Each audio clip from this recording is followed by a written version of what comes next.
హైదరాబాద్ సురక్షితంగా ఉండాలి అంటే మూసీ నది పరిపూర్ణంగా ప్రక్షాళన జరగాల్సిన అవసరం ఉన్నది.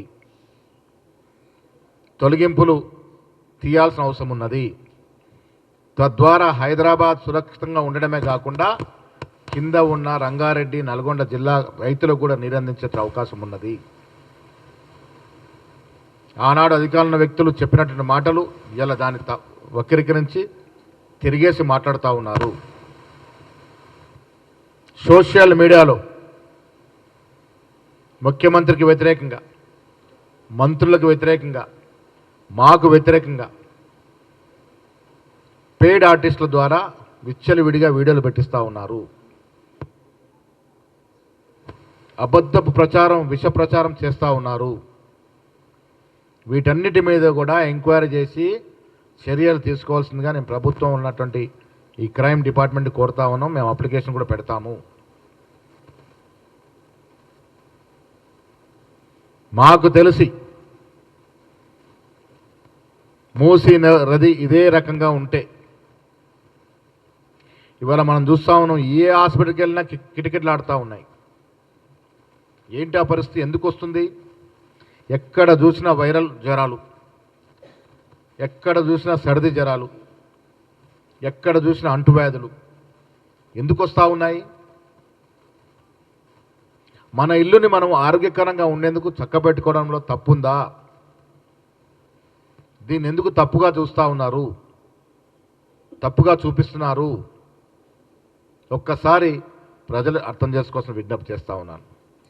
కాంగ్రెస్ ప్రభుత్వం యొక్క ధ్యేయం ప్రతి బీదవాన్ని అన్ని రకాలుగా ఆదుకోవడమే. ఎక్కడ కూడా 1% బీదవాడికి అన్యాయం జరిగినా కాంగ్రెస్ పార్టీ వారికి అండగా ఉంటుంది, అవసరం మేరకు వారిని ఆదుకుంటుంది.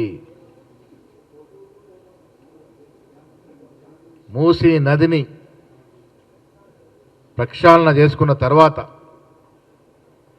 వివిధ గోబర్ ప్రచారం చేస్తూ ఉన్నారు, పెట్టుబడులు రావని.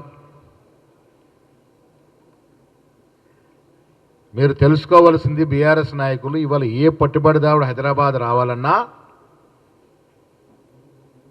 What is the environmental situation in Hyderabad అని అడుగుతూ ఉన్నారు.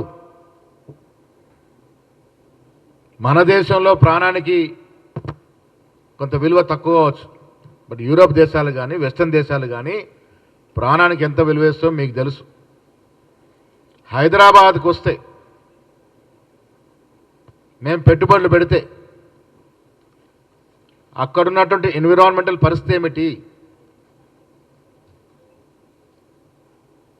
అక్కడున్నటువంటి ఆరోగ్యకరమైనటువంటి విషయాల్లో ప్రభుత్వం తీసుకున్నటువంటి చర్యలేంటి, సూచనలేంటి అని అడుగుతూ ఉన్నారు. ఇది కూడా ఒక ప్రధాన అంశం మనకి పెట్టుబడి రావడానికి. రేపు హైదరాబాదు